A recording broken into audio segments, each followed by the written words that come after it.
ডোমজুর গ্রামীণ হাসপাতালের ছাদের চাঙড় খসে বিপত্তি, গুরুতর আহত দুই স্বাস্থ্যকর্মী।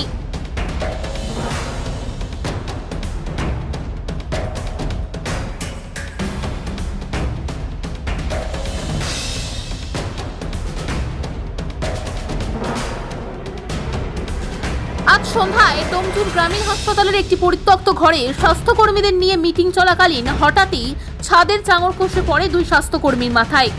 ঘটনাস্থলে লুটিয়ে পড়েন ওই দুই স্বাস্থ্যকর্মী। এরপর তাদের উদ্ধার করে চিকিৎসার জন্য হাসপাতালে নিয়ে আসা হয়।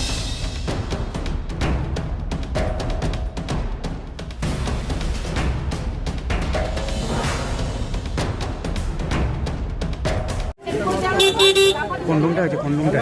সেই রুম বিল্ডিং ভিতরের বিল্ডিং পরিষেবা এবার দেখে ওই ভিতরে বিল্ডিং। সেই ভিতরে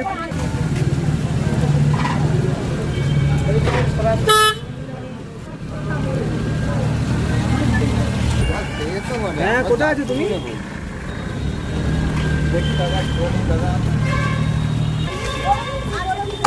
কাটবেন না, হ্যাঁ বরফ মাথায় বরফ করবেন, প্লাস্টিকে বেঁধে এবার বরফটা দেবেন, বুঝলেন? আর ওষুধগুলো খাবেন কিন্তু অবশ্যই, তাহলে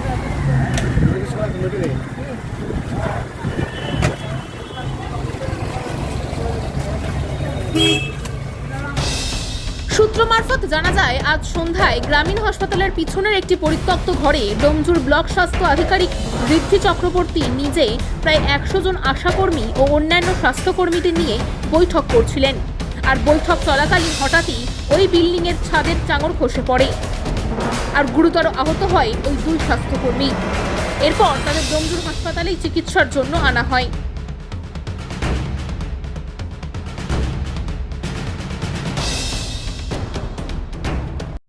খবরটি নিবেদন করছে পাকিজা এন্টারপ্রাইজ এবং পাকিজা কনস্ট্রাকশন।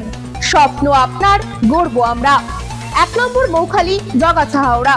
বিশদে জানতে যোগাযোগ করুন নিচের স্ক্রিনে দেওয়া নম্বরে। দুজন স্বাস্থ্যকর্মীর মাথায় কিন্তু সেই চাঙড় ভেঙে পড়ে এবং সঙ্গে সঙ্গে তারা কিন্তু গুরুতর আহত হয়। এরপরেই কিন্তু একবারে আতঙ্ক ছড়িয়ে পড়ে, হুড়মুড়িয়ে বেরিয়ে পড়ে যারা আশাকর্মী থেকে শুরু করে যে সকল স্বাস্থ্যকর্মী, তারা কিন্তু বেরিয়ে পড়ে এবং তৎক্ষণাৎ কিন্তু এই দুজনকেই ডোমজুর যে গ্রামীণ হাসপাতাল, সেই ডোমজুর গ্রামীণ হাসপাতালে তাদেরকে চিকিৎসা করা হয়। এখন প্রশ্ন উঠছে যে হাসপাতাল চত্বরে এমন একটা ভগ্নদশা যে বিল্ডিংয়ের ছবি আমরা দেখাচ্ছি, একেবারে ভগ্নদশা বিল্ডিং, সেখানে হঠাৎ স্বাস্থ্যকর্মীদের নিয়ে কেন সভা করা হচ্ছিল বা মিটিং করা হচ্ছিল, সেই প্রশ্নই কিন্তু তুলছে। তবে এ ব্যাপারে কিন্তু হাসপাতাল কর্তৃপক্ষের পক্ষ থেকে কোনো রকম বক্তব্য পাওয়া না গেলেও স্থানীয় বিধায়ক অর্থাৎ জগৎবল্লভপুরের বিধায়ক সীতানাথ ঘোষ তিনি কিন্তু জানিয়েছেন যে তিনি কিছুই জানেন না। তবে এই যে বিল্ডিং, রোম বিল্ডিং, অর্থাৎ এই বিল্ডিংটা রিজেক্ট বিল্ডিং, তিনি দাবি করছেন যে এই বিল্ডিংটা কিন্তু একেবারে রিজেক্ট বিল্ডিং। অর্থাৎ এই বিল্ডিংয়ে কেন স্বাস্থ্যকর্মীদের নিয়ে মিটিং বা সভা করা হবে, তিনিও কিন্তু সেই প্রশ্ন তুলছেন। তখন কটা বাজে? 6টা এরকম হবে। আচ্ছা, একদম কি চাঙড় ভেঙে পড়েছে? হ্যাঁ, তখন আপনারা কি কজন ছিলেন? আমাদের তো পুরো হলেই মিটিং চলছিল, পুরো হলেই সবাই ছিল।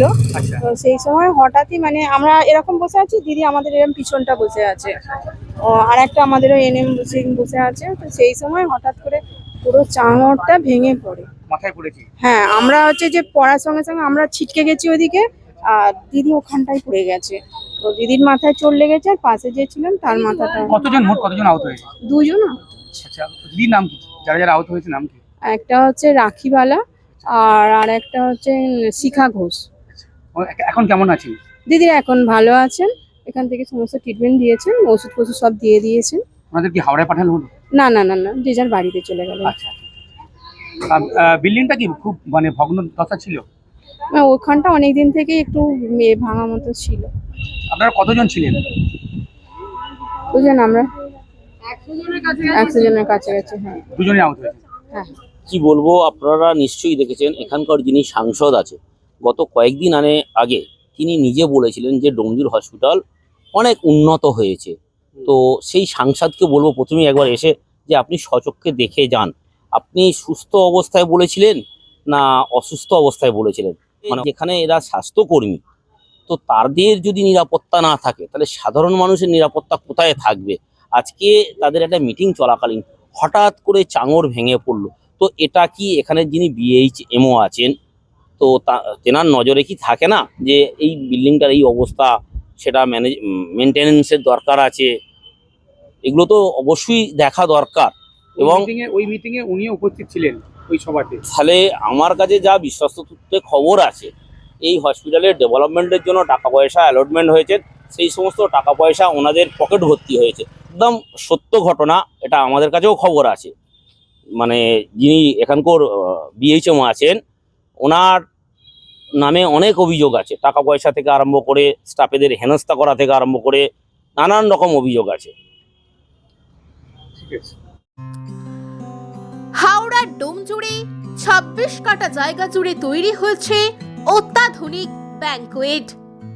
থাকছে একাধিক সুযোগ সুবিধা সহ নিজস্ব পার্কিং জোন।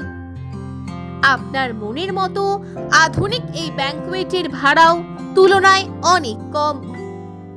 তাই বিবাহ, অন্নপ্রাশন, জন্মদিন, অ্যানিভার্সারি, উপনয়ন সহ যে কোনো আনন্দ অনুষ্ঠানে বুক করতে পারেন বাবা পঞ্চানন্দ ব্যাংকোয়েট। যানজটহীন এই ব্যাংকোয়েটটির ঠিকানা ডোমজুর ভান্ডারদহ কাকমারা পঞ্চানন্দতলা, সরস্বতী ব্রিজ এবং ডোমজুর বাজারের মধ্যবর্তী স্থানে বাবা পঞ্চানন্দ ব্যাংকোয়েট।